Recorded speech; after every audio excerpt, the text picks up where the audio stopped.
Hello, everyone. We are in MOOC's YM course on nationalism and constitutional growth in India, 1858 to 1920. Friends, for the last so many weeks, we are uh, trying to understand a very, very important events in the history of independent India. Previously we have discussed about that how this entire event of Rowlett led to Jallianwala Bagh massacre, and that led to Rowlett Satyagraha, where Gandhi's activities became very prominent. Gandhi, though arrived in 1915, uh, Gandhi has been doing a lot of activities even before the arrival. So today in this lecture, we'll try to understand, the very background of that leader, who in fact took up from 1915 onwards and shaped the very course of history by making British Raj bow down and then ultimately succumbing to the pressure and leaving India, and India becoming independent nation once again. So, let us see that how Gandhi in his early days was, and then of course we'll be talking more about uh, Gandhi's later activities, and also arrival, and then then also the dense activities through constructive program and others in the later part of our lecture. So, as I think everyone, in fact, in India, we are aware about Mahatma Gandhi, because Gandhi is just not a name, but Gandhi is also a symbol. Gandhi is a philosophy. Gandhi is a whole school of thought, right? So in a way, we cannot skip and escape Gandhi. We have to take into account Gandhi's presence in a way, because Gandhi, incorporates and kind of tries to address the question of diversity, and Gandhi is in fact also shaped by teachings from diverse cultural groups, and also religions. So in a way, Gandhi represents the very idea of India. Gandhi may have his own individual identity of a Sanatani Hindu, but Gandhi is in a way trying to address some of the social questions, which nevertheless are very important for his time, and Gandhi is important for our time, because Gandhi stands for peace, non-violence, and truth. So in a way, this entire ideology, entire school of thought based on truth and non-violence is something which Gandhi exhibits through his activities, and Gandhi, in a way, tries to propagate and tries to kind of tries to preach his ideas. So, everyone in a way in India again is aware about, because we celebrate Gandhi. Gandhi. Every year in a way we celebrate Gandhi Jayanti, which is declared as a national holiday on October 2. So, Gandhi was born in Gujarat. In Porbandar, India, And Gandhi was the youngest child of Karamchand Gandhi, the Dewan of Porbandar, and his mother, Putlebai. They were deeply religious and influenced by Vaishnavism and Jainism. You all must be aware about Gandhi's various songs. Of course, Ishwar Allah Tero Naam, Sabko Sammati De Bhagwan. But even the songs like Vaishnav Jan To Tene Kahiye Peer Parai Jane Re. Uh, it was the very Vaishnavite and Jain philosophy which guided from the very childhood days, Mahatma Gandhi or Karamchand Mohandas, popularly called Mohandas. So Mohan, in a way, was groomed by his mother Putlibai, through the teachings of Vaishnavism and Jainism. Uh, Gandhi grew up with principles of ahimsa because within the philosophy of Jainism or Jain philosophy, if we see, what we in fact talk about the teachings of, Tirthankaras and particularly the Tirthankara, 24th Tirthankara Mahavira, where the teachings are in a way is all about non-violence, vegetarianism, fasting, and mutual tolerance. So Gandhi's early life had a lot of religious influence, and Gandhi got education in Porbandar with rudimentary facilities, and then Gandhi moved to Rajkot for better opportunities.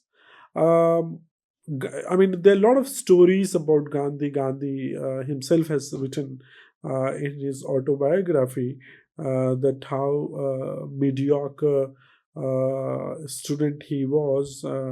He did not have a very brilliant academic record. But Gandhi developed a passion for self improvement and adherence to moral values. By 1887, almost say Gandhi is 18-year old. Gandhi, in a way, scraped through the matriculation examination and joined Samaldas College in Bhavnagar. Moving ahead, if we see, this is the photograph of Gandhi in childhood days. So Gandhi, of course, Gandhi was son of Dewan. Now that's like big post in the office of the the ruling house of the Kathiawad. So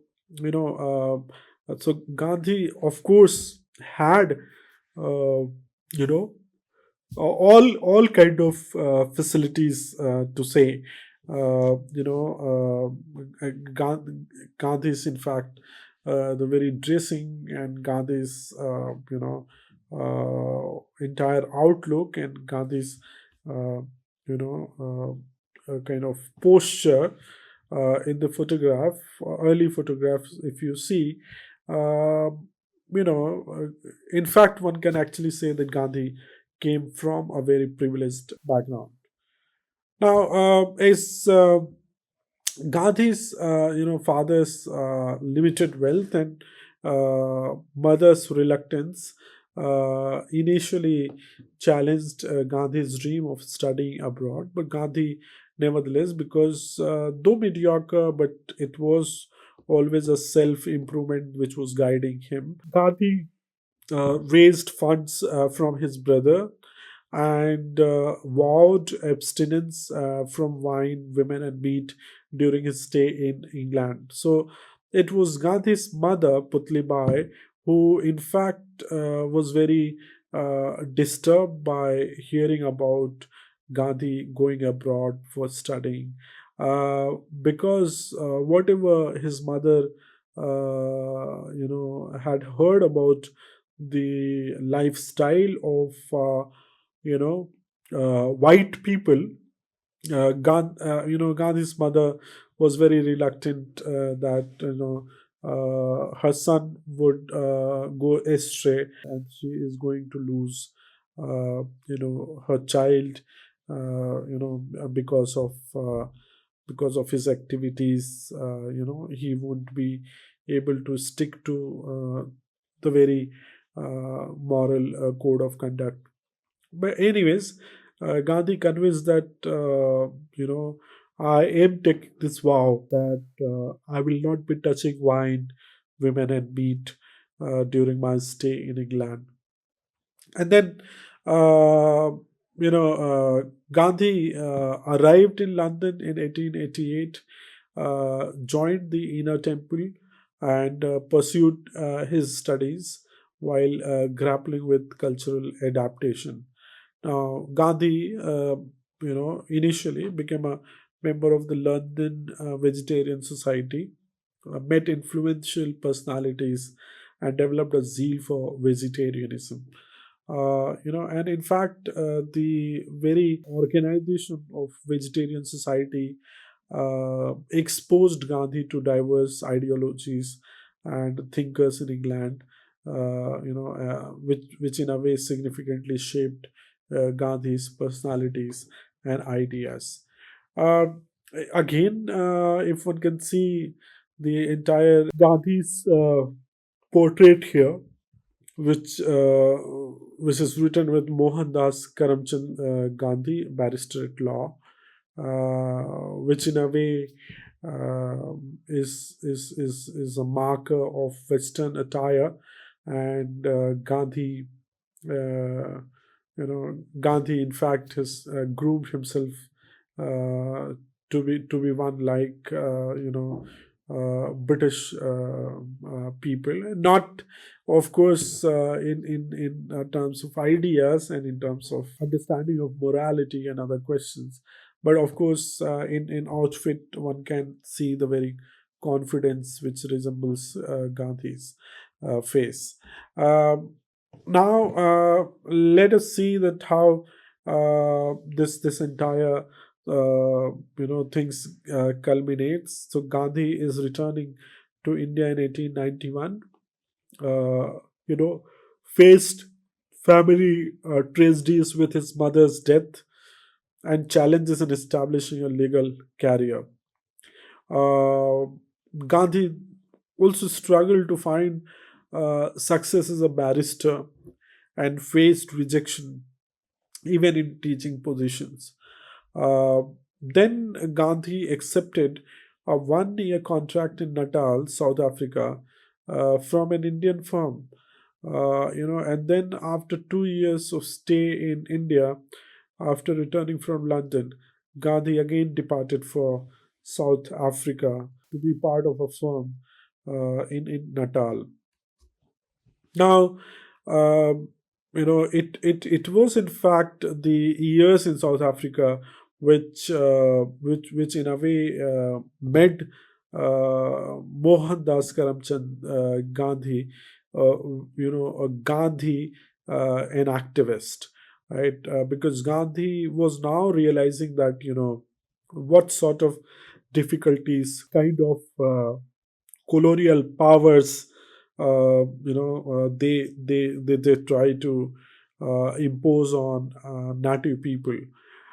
So Gandhi got exposed to racial discrimination and mistreatment in South Africa, and started challenging kind of his own passivity.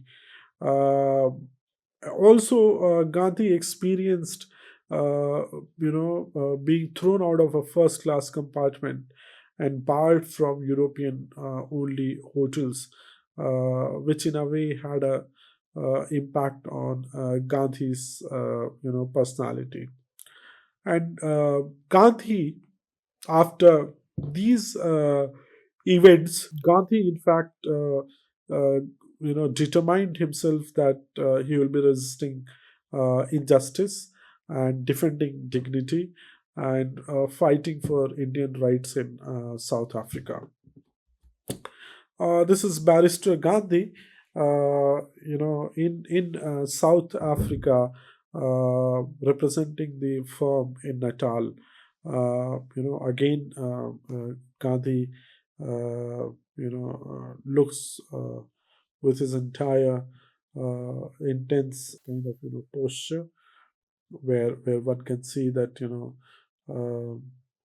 Gandhi must be very assertive in his ideas, and putting forth his demands as a barrister.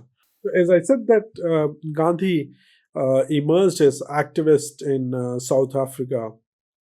Uh, Gandhi initially started studying conditions of South Asians in South Africa and educated them about their rights.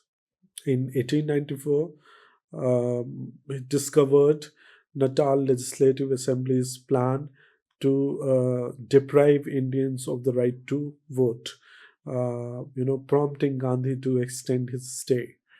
Um, and Gandhi founded Natal Indian Congress in 1894. Himself became secretary and organized the Indian community against discriminatory laws. Um then, Gandhi successfully drew attention to the grievances of Natal Indians through petitions, political campaigns, and press coverage. This is again, Gandhi in the middle, and now Gandhi, so MK Gandhi attorney, his office, and in a way, uh, some of the people are there who are kind of other barristers who are helping Gandhi in his movements against white domination over black people, but also fighting for the rights of South Asians. Gandhi again briefly returned to India, faced family challenges, and had two more children. Gandhi, again assumed an active political role, meeting prominent leaders and garnering support for the Indian community in South Africa. Gandhi encountered tension on his return to Natal, culminating in an assault by a white mob.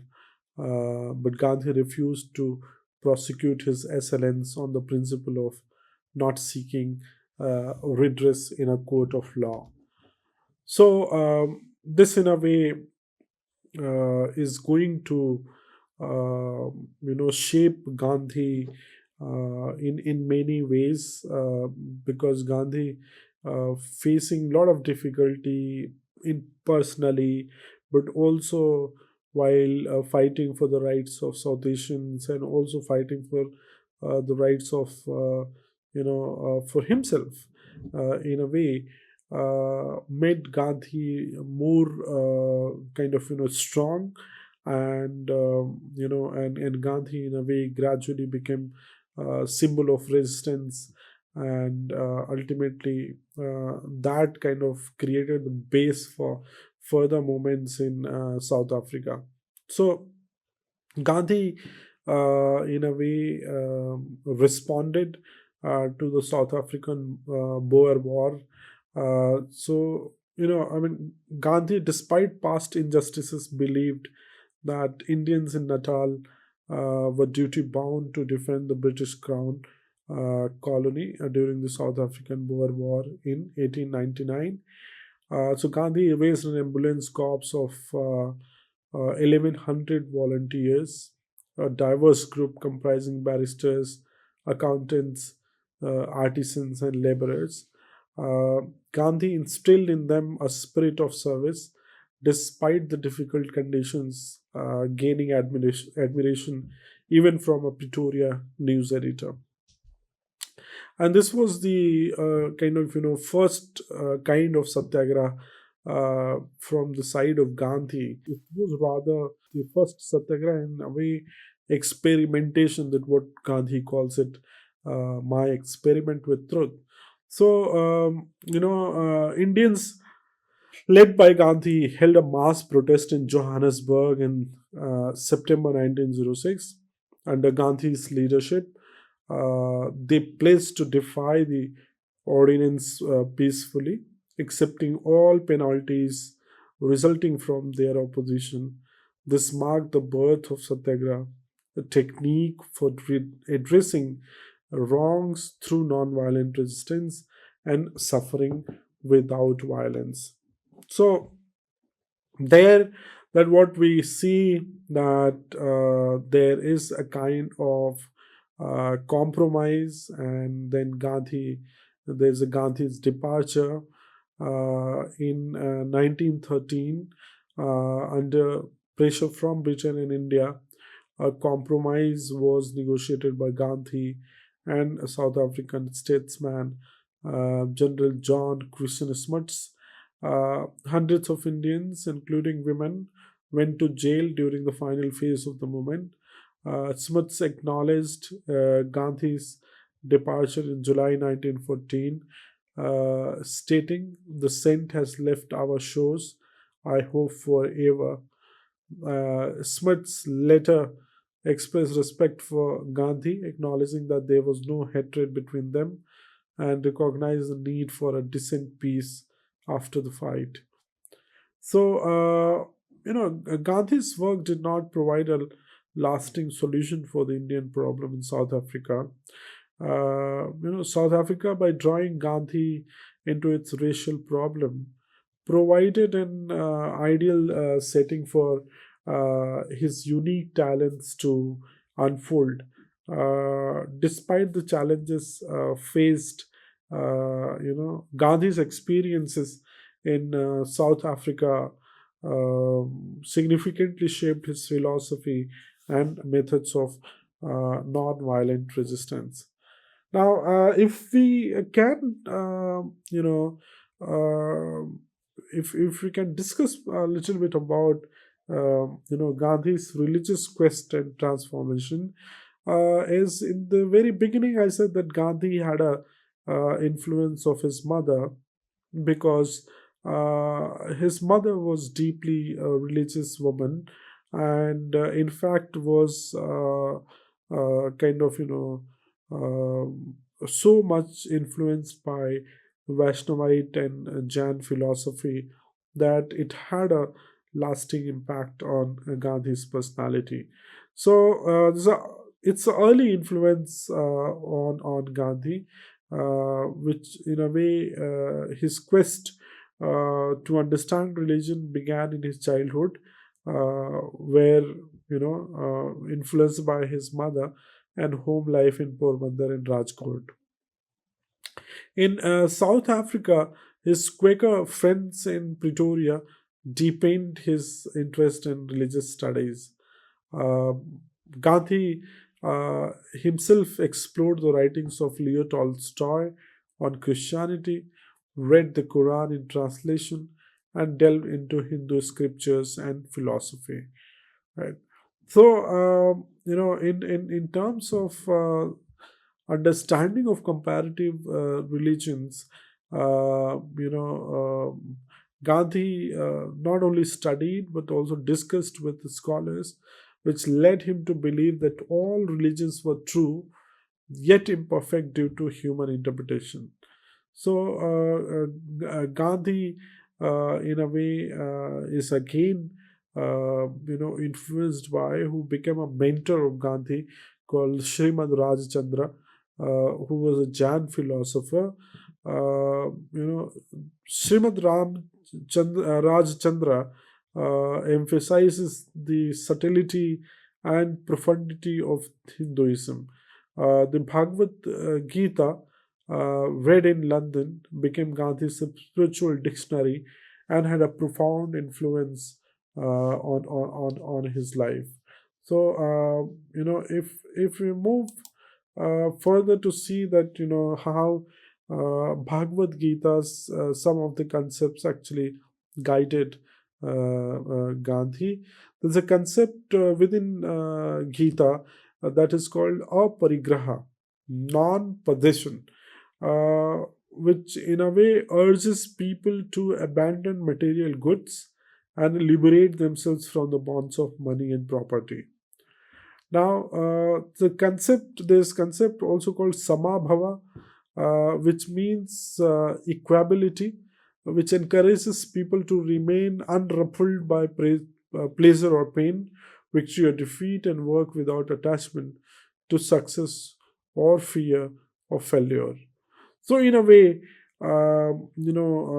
these aparigraha, samabhava, all these concepts from Bhagavad Gita, and also studying and discussing the readings of many philosophers like Tolstoy or John Ruskin.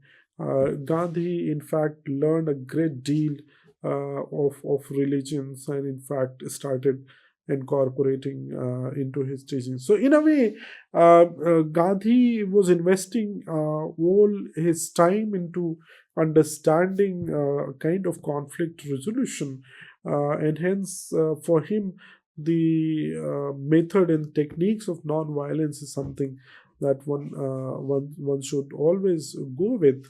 So, Gandhi saw the true function of a lawyer as uniting parties, not merely as a money maker. Gandhi detested. Gandhi, in fact, did not like the profession of lawyer because it has become a profession of money making. Or also, in a way, to some extent, some medical practitioners, the doctors, even they do not think about curing, rather I mean, following up the patients every 3 days or 1 week and charging them fees, that in a way uh, irritated Gandhi. So Gandhi regarded clients as friends, offering advice on legal matters, parenting and budgeting. Gandhi's legal earnings, peaked at £5,000 a year, but he had little interest in wealth accumulation.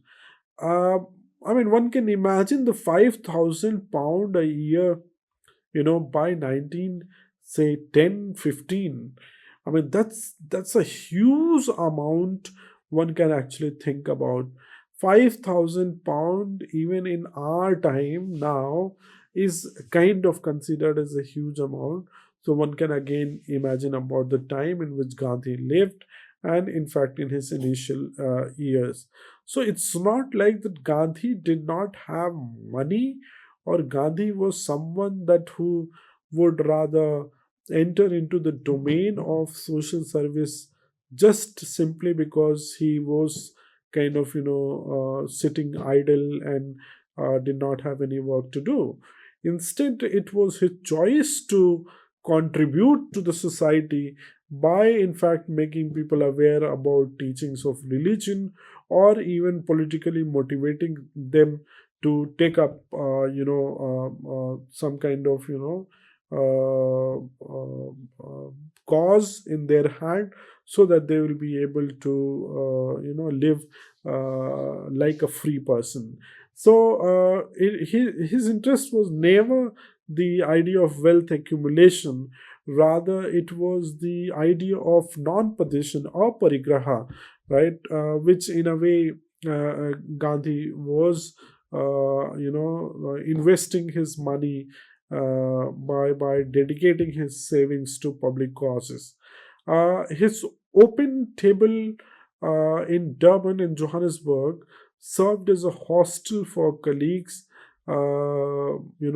blending family life into a community life. Gandhi was again attracted to simplicity and austerity. Gandhi was influenced by John Ruskin's Unto This Last. Gandhi established Phoenix Farm near Durban in 1905, embracing a life of simplicity and manual labor. Tolstoy farm near Johannesburg, established 6 years later, reflected Gandhi's admiration for the Russian writer. These settlements foreshadowed the ashrams in India at Sabarmati and Sevagram.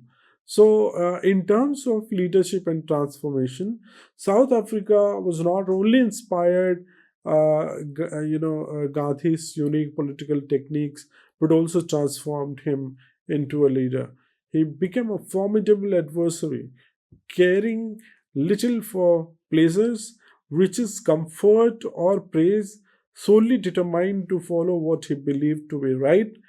Gandhi's profound commitment made him a challenging and uncomfortable opponent, as noted by British classical scholar Gilbert Murray in 1918. So, if we see the stock of the life of Gandhi from the very initial days, Gandhi facing challenges personally in terms of family and also outside, in a way shaped Gandhi. But it was Gandhi ultimately who wanted to be shaped by reading about the teachings of not only religions but also philosophical writings by Tolstoy or John Ruskin or Gilbert Murray and others, so that Gandhi, later on, kind of, was a confident person by 1915 when he enters, and then he ultimately shook the empire through his fasting and non-violent activities. So I'll stop here. Thank you so much. In the next, segment, we'll again move to, Gandhi, and we'll see that how Gandhi enters in the Indian subcontinent, and in fact, kind of, takes up the cause of freedom struggle, and then, kind of ultimately shaping the course of history by employing all those tactics and techniques, so that the after he is gone, the world emulates the great soul called Mahatma Gandhi. Thank you.